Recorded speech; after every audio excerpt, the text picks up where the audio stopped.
Yesus, kau kebenaran yang menyelamatkanku. Kau memberikanku hidup dan pengharapan.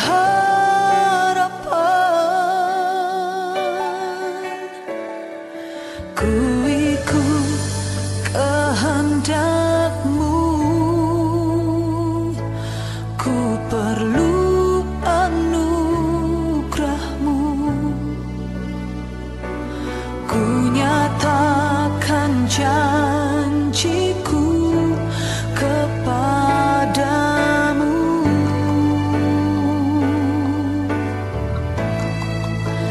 Kalau ku hidup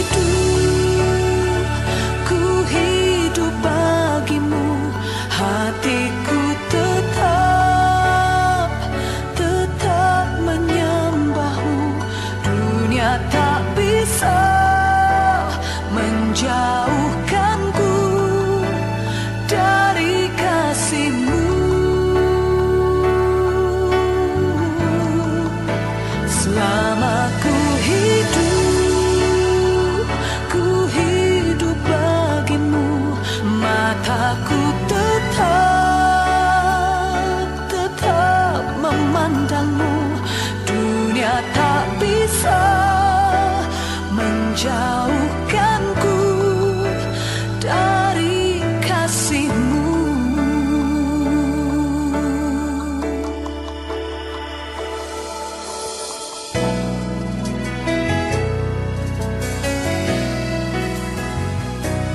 Yesus, kau kebenaran yang menyelamatkanku. Kau memberikanku hidup dan pengharapan.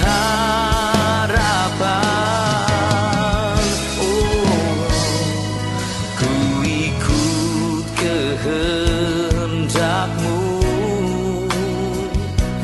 ku perlu anugerah-Mu. Ku nyatakan janjiku kepadamu.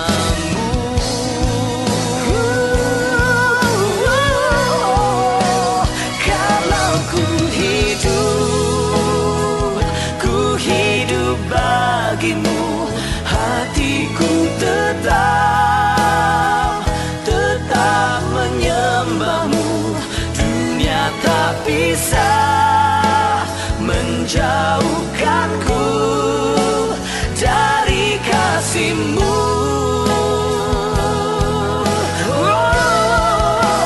Selama ku hidup bagimu, mataku tetap memandang-Mu. Dunia tak bisa menjauhkanku dari kasih-Mu.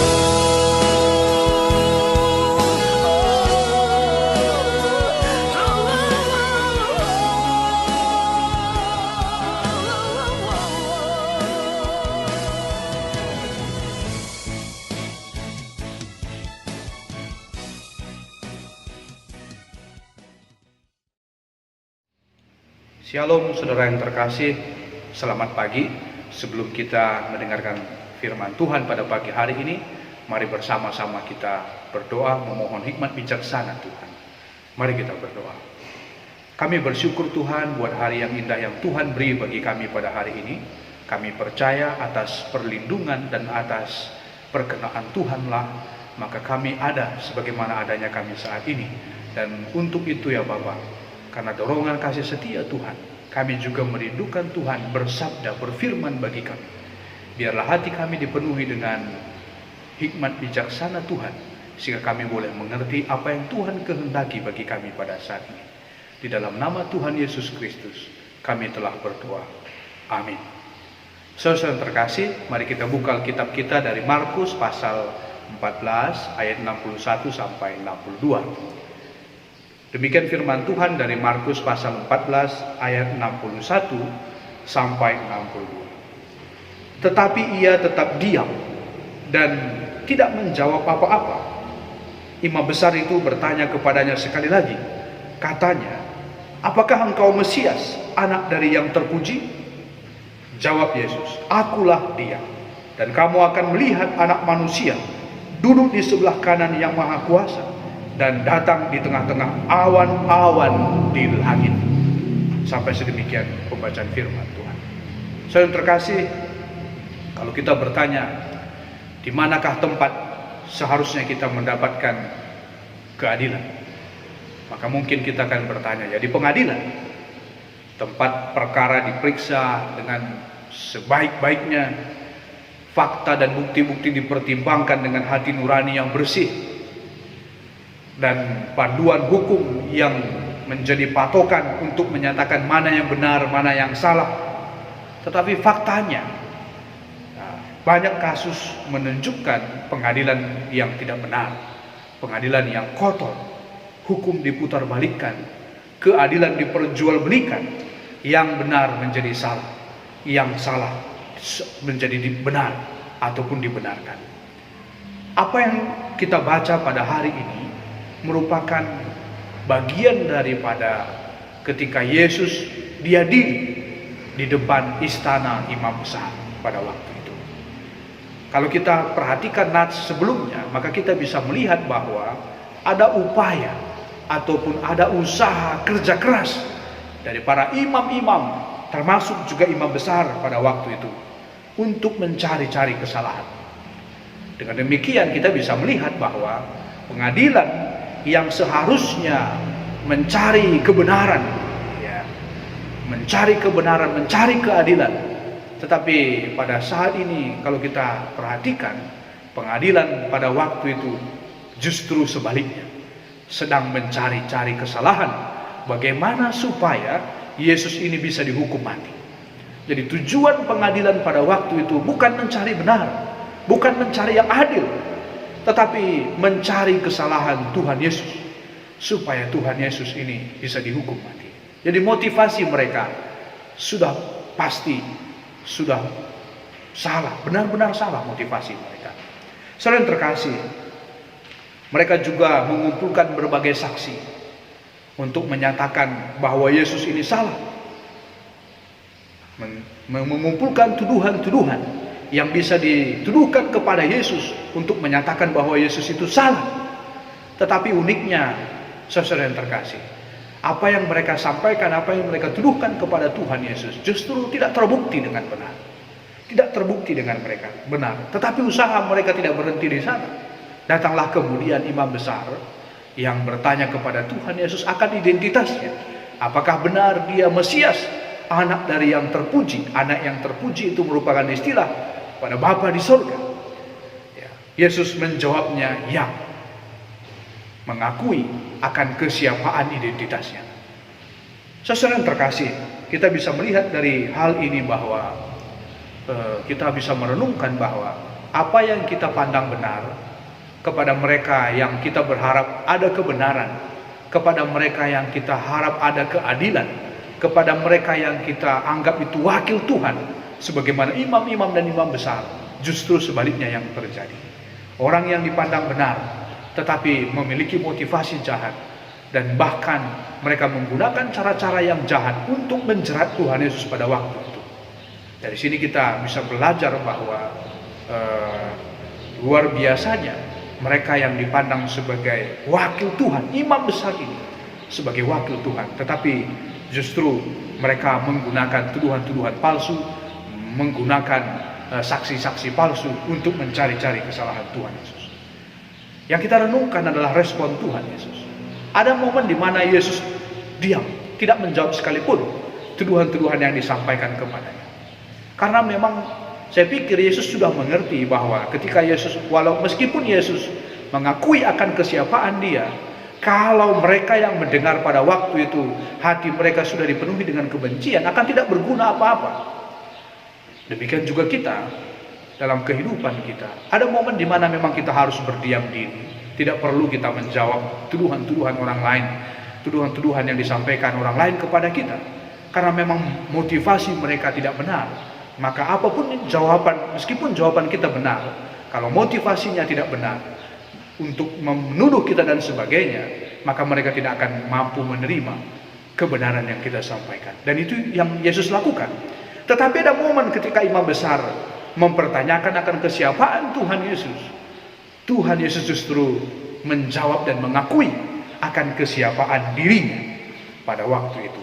Saudara terkasih, apa yang dilakukan ini merupakan suatu hal yang mungkin ada momen di mana Yesus berdiam diri, ada momen di mana Yesus menjawab, mengakui akan kesiapaan dirinya.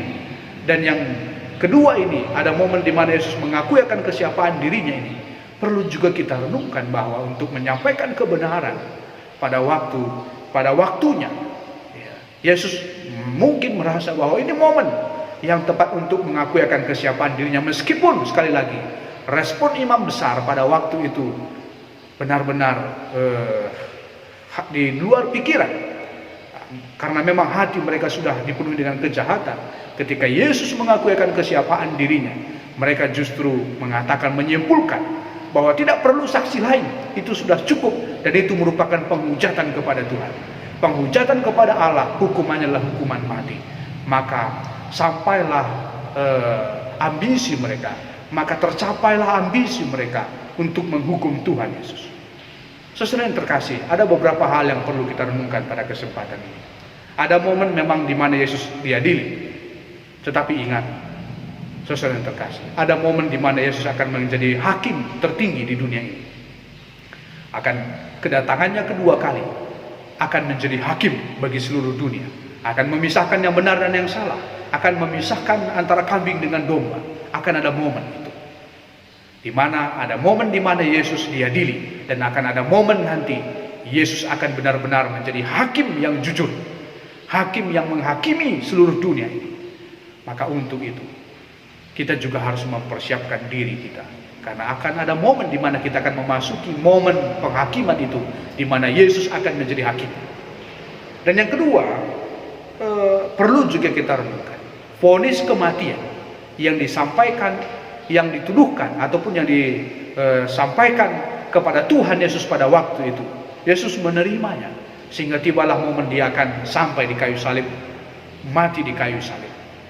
Vonis kematian itu, vonis hukuman mati pada Yesus itu adalah seharusnya vonis yang disampaikan kepada saya dan saudara kita semua. Oleh sebab akibat dosa, vonis kematian Tuhan Yesus adalah vonis kematian kita. Seharusnya vonis itu sampai kepada kita oleh karena akibat dosa. Tetapi oleh karena kasih-Nya, Tuhan menanggung itu untuk keselamatan saya, keselamatan saudara semua. Maka kita bersyukur punya Tuhan yang luar biasa. Vonis yang ditanggungkan kepada dirinya itu merupakan seharusnya vonis bagi saya dan saudara. Maka kita bersyukur punya Tuhan yang luar biasa, yang begitu mengasihi kita. Dan ingat, meskipun Tuhan mengasihi kita, akan ada momen di mana Tuhan akan datang sebagai hakim, dan tentunya sebagai orang yang percaya kita akan bersukacita menyambut kedatangan Tuhan Yesus yang kedua kali, di mana kita akan bersama-sama dengan Dia kelak. Karena seperti firman Tuhan mengatakan bahwa orang yang percaya kepada Tuhan Yesus, Tuhan akan tempatkan bagian di mana dia berada di sana. Ini merupakan perenungan bagi kita pada kesempatan ini, Bapak Ibu jemaat dikasih oleh Tuhan. Dan kita akan berdoa sebentar bagi GBKP secara umum dalam kaitan pelayanan dan juga gugus tugas klasis di tengah-tengah pandemi ini. Amin. Mari kita berdoa. Syukur bagimu ya Allah atas firman yang telah kami dengar. Biarlah kami boleh memahami firman yang telah kami dengar ini, dan juga boleh mengimaninya bahwa Tuhan adalah Allah yang akan menjaga melindungi kami, dan Allah yang akan menyertai kami, dan akan ada waktunya Tuhan akan datang kembali. Dengan demikian ya Bapa, kami boleh bersiap diri untuk mempersiapkan diri kami akan momen itu. Allah Bapa Surgawi, kami juga berdoa buat GBKP secara umum, dan pelayanannya di tengah-tengah masa pandemi ini bersama-sama dengan gugus tugas di tengah-tengah pandemi COVID-19 ini. Biarlah Tuhan memberkati dan gereja dan juga gugus tugas menjadi berkat di tengah-tengah pandemi ini secara khusus ya Bapa. Dan setiap anak-anak Tuhan yang bergumul akan kesehatannya pada hari ini, biarlah Tuhan menyembuhkan. Jamahan Tuhan yang kuasa yang datangnya daripada surga akan menyembuhkan setiap anak-anak Tuhan yang pada saat ini bergumul akan kelemahan tubuhnya. Di dalam nama Tuhan kami Yesus Kristus, kami telah berdoa. Amin.